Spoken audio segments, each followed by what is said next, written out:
Olá, meus amigos. Olha só, o conteúdo nosso de hoje, de Teoria Geral do Estado e Ciência Política, é a Constituição Federal de 1988. É o nosso encontro que esse material ele está tanto lá na plataforma virtual quanto no Mentor, ou seja, eu disponibilizei aí nos dois o conteúdo, tá? Item 11. O que ocorre com a nossa gravação? Ô, professora, cadê toda aquela tecnologia, todo aquele aparato das gravações? Então, eu preciso explicar para vocês que nesse momento eu trabalho, eu sou servidora pública e na Câmara Municipal de Rondonópolis foi confirmado um caso, né?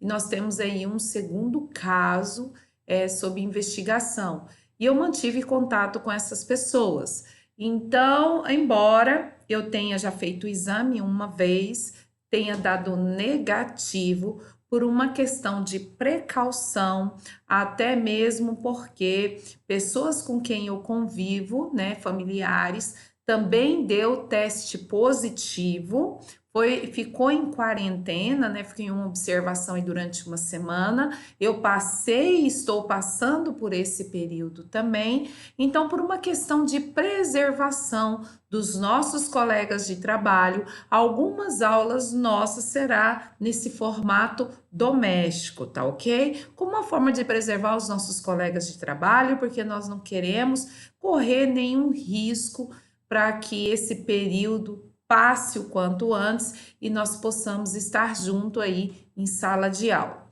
Para a aula de hoje, é interessante você ter esse material aí que está na tua tela, dentro do nosso conteúdo. Eu vou falar um pouquinho sobre a Constituição de 1988 nas próximas aulas.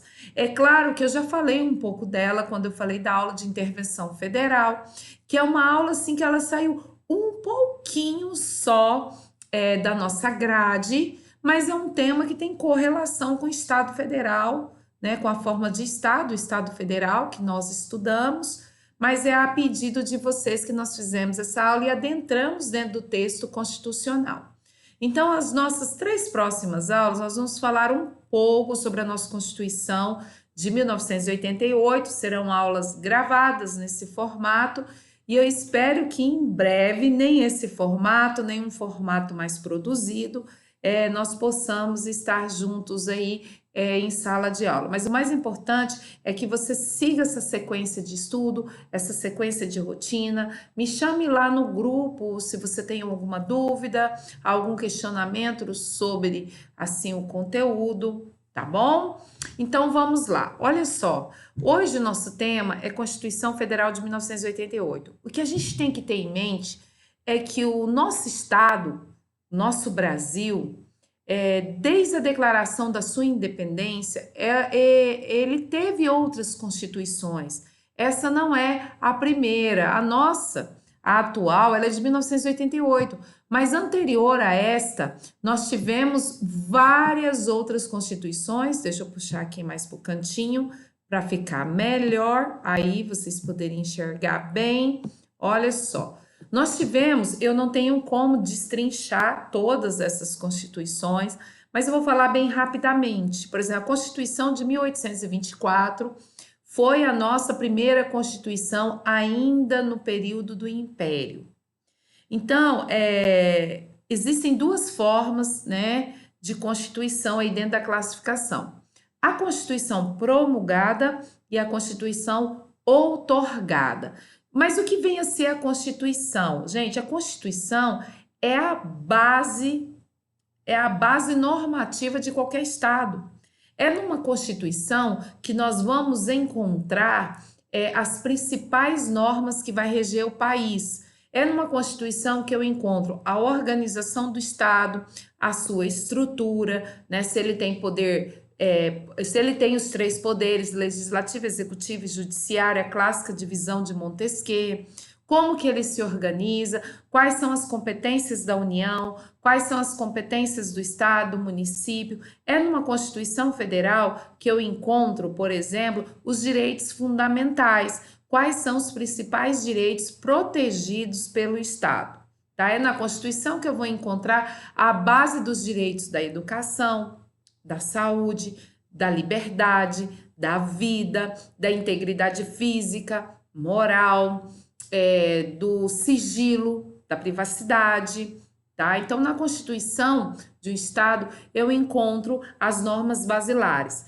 Por ser as normas basilares e dada a relevância do seu conteúdo, Hans Kelsen já dizia que uma Constituição, no nosso caso a Constituição Federal, ela tem que estar no topo da hierarquia das normas. Lá naquela pirâmide, se você digitar aí e pesquisar na internet a pirâmide de Kelsen, você vai encontrar que no caso do ordenamento brasileiro, uma Constituição Federal, ela está no topo, ou seja, é a maior ordem jurídica, a maior norma, né, de maior relevância. Está, sim, hierarquicamente superior a todas as outras normas, a todas as outras regras, leis, resoluções e decretos, tá? E acima dela não existe nenhuma outra ordem jurídica. Mas aí você poderia dizer assim para mim, mas professoras, e os tratados internacionais? Quem está acompanhando as aulas desde o primeiro dia vai lembrar o que eu disse sobre os tratados internacionais. Os tratados internacionais, eles, ao ingressarem no nosso ordenamento jurídico brasileiro, eles não são superiores à Constituição Federal. Eles podem ganhar status de constitucionalidade, ou seja, ser elevado a um nível constitucional, nós chamamos de bloco de normas constitucionais, caso ele passe por um sistema de aprovação previsto lá no parágrafo 3º do artigo 5º da Constituição Federal. Se ele não vir a passar, embora o nosso chefe de Estado, que é o nosso presidente da República, venha assinar qualquer acordo, tratado internacional, não vai ter esse peso. O máximo que ele pode ter é um peso de uma lei ordinária infraconstitucional, uma norma infraconstitucional que não pode contrariar a nossa Constituição Federal. Professora, quantos processos passaram aí pelo processo legislativo do Senado, ali do Congresso, de acordo com o artigo 5º, parágrafo 3º, somente um, até agora, tá? É o Tratado das Pessoas, Tratado de Direitos Humanos da Pessoa com Deficiência. Nenhum outro ainda foi submetido, embora o Brasil tenha assinado aí vários tratados e acordos internacionais, tá ok? Agora, dito isto, e entendida a relevância da Constituição Federal, aí vai depender de você, se nós tivermos 7 ou 8 constituições aí do nosso estado. Por que depender de mim, professora? Porque vai depender, criança, de qual corrente que você segue, tá ok? Por quê? Por conta da emenda à Constituição em 1969. Se você olhar aí no material, você vai ver aí, ó, em 1969, a Constituição de 67, ela passou por uma emenda, tá? Ela passou por uma emenda à Constituição de 1967. Mas muitos estudiosos defendem que, na verdade, não foi uma emenda, foi uma nova ordem constitucional.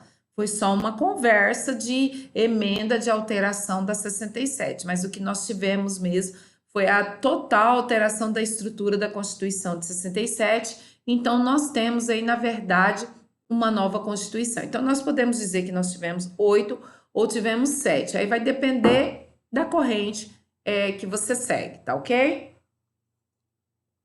Isso é um debate doutrinário, tá? Em termos de estudo, de relevância, ela estava aí e alterou consideravelmente a nossa ordem jurídica.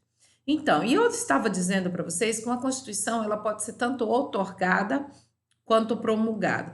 Qual é a diferença, professora? Porque você mencionou, deu uma volta e não explicou, agora eu estou voltando para a terra.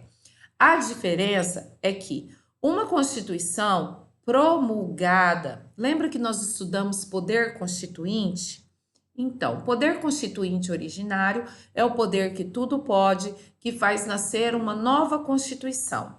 Quando esse poder constituinte originário, ele surge pela mão do parlamento, pela mão do nosso poder legislativo. Lá nós temos os senadores, os deputados federais, eles se reúnem em uma Assembleia Nacional Constituinte para elaborar uma nova Constituição. E assim eles fazem. Professora, qual é o procedimento? Não tem. Nós já estudamos no poder constituinte originário, que é o poder que tudo pode, não tem processo legislativo. Aquele grupo político, ele se reúne, define quais serão as novas normas, a nova estrutura do Estado, e assim eles promovem toda a organização inicial de como isso será, e assim eles decidem, tá ok? Quando é esse grupo que faz, nós chamamos de Constituição promulgada. O que nós temos com a Constituição promulgada? Foi exercida a democracia, porque, em tese, o que nós temos? Que aqueles parlamentares que estão ali foram eleitos pelo povo, pela maioria, e está ali para representar a vontade da maioria. Por isso a importância de você saber votar e não votar mal. Olha o tamanho do poder que você passa para o parlamento. Isso é muito importante. Às vezes a gente fica muito preso aí no executivo, mas eu não posso ter meus olhos voltados só para o executivo. O executivo, ele depende do parlamento também. E o parlamento, ele tem uma relevância muito grande nas ações do executivo, sistema de freios e contrapesos. Daí a necessidade de você sempre olhar também para o legislativo e fazer um bom voto e votar naquele que efetivamente represente os seus anseios, represente a sua classe, represente a sua comunidade e represente o seu pensamento.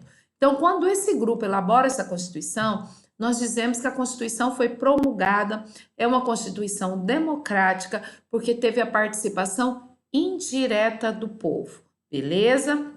Agora, quando eu digo que uma Constituição ela é outorgada, significa que essa Constituição ela foi imposta, porque doutrinariamente nós dizemos que não houve participação do parlamento. Essa Constituição ela se originou pelas mãos de um outro poder, como por exemplo o chefe do executivo.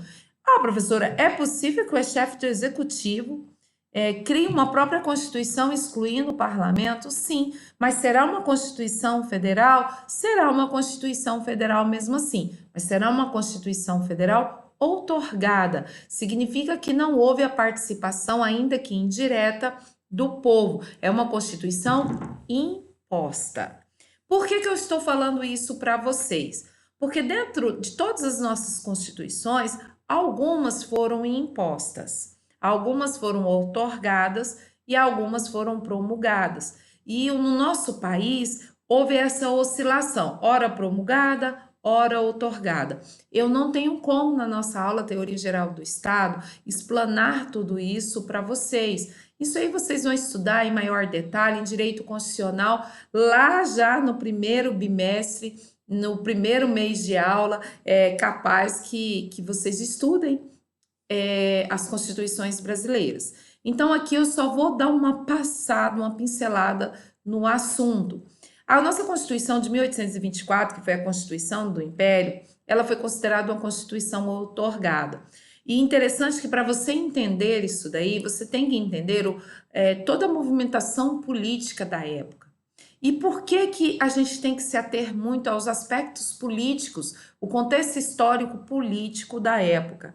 Porque a gente já sabe que o poder constituinte originário é um poder político, ele tem essa característica. Ele é originário porque ele é uma manifestação de ordem política, não é uma manifestação de ordem jurídica, até mesmo porque nós não temos nenhum ato normativo que regulamenta o exercício do poder constituinte originário.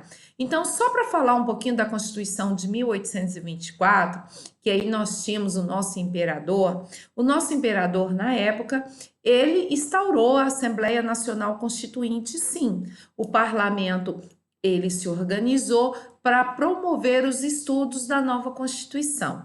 O interessante, amigos, dessa época, é que o nosso parlamento, ele era organizado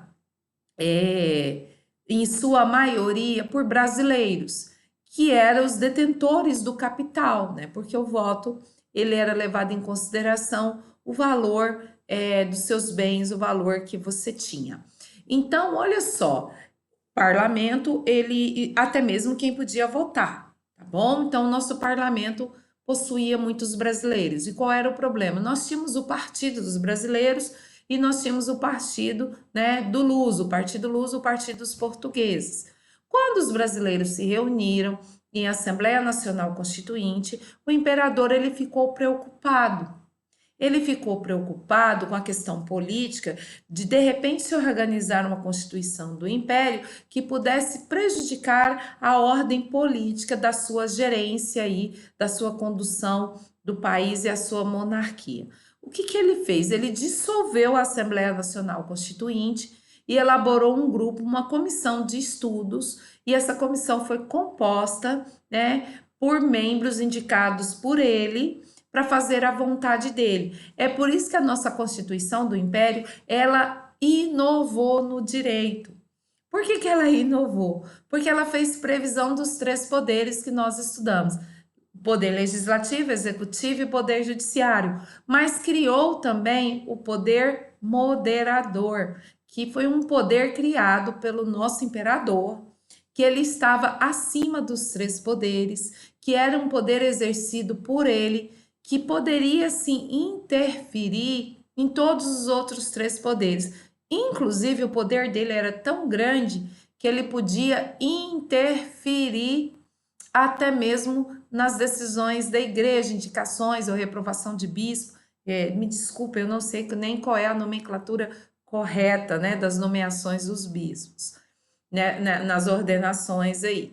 Então, foi criado o poder moderador, e ele ficou vigente. E olha que a nossa Constituição do Império foi a Constituição mais longa que nós tivemos, porque depois veio a Constituição de 1891.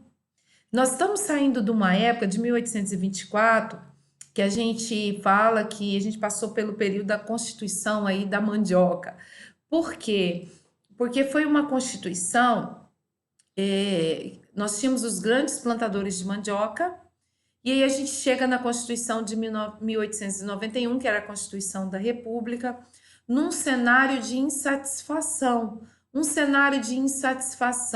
tanto da igreja, né, que a igreja ela estava cansada também da interferência constante do imperador, que não dava essa liberdade, né, o Estado interferindo demais na igreja. Na época do Império, a Igreja Católica foi determinada, a religião católica, a religião oficial, e não era permitida aí a manifestação para a comunidade de outras religiões. Só era possível a manifestação doméstica, tá? Veio a Constituição da República com vários preceitos aí, e nós tínhamos uma insatisfação da igreja. Nós tínhamos aí também os militares que estavam aí com toda a pompa, porque tinham vencido aí a Guerra do Paraguai, também numa insatisfação, e nós tínhamos aí mais uma vez 2 grupos. Só que agora nós temos um grupo emergente aí, que são os plantadores de café e os produtores de leite. Então nós temos aí São Paulo, o polo de São Paulo e de Minas Gerais, 2 grandes grupos que tinham uma força política muito grande. Tá? Então, esse grupo se organizou e aí surge em 1891 a primeira Constituição da República. Alguns estudiosos, amigos, e aí são estudos, eu não lembro qual foi a obra que eu li, mas eu lembro certa vez que eu li, um estudioso ele disse o seguinte, que até na época da declaração da abolição da escravatura, foi até uma forma de se prejudicar, porque o Império já sabia que estava na iminência aí de se declarar a proclamação da República, então, de certa forma, não queria facilitar a vida desses produtores, que dependiam aí, a sua grande mão de obra era mão de obra escrava. Então, se fez a abolição da escravatura, não como um ato, benevolência veio a calhar, foi muito propício, mas alguns estudiosos até defendem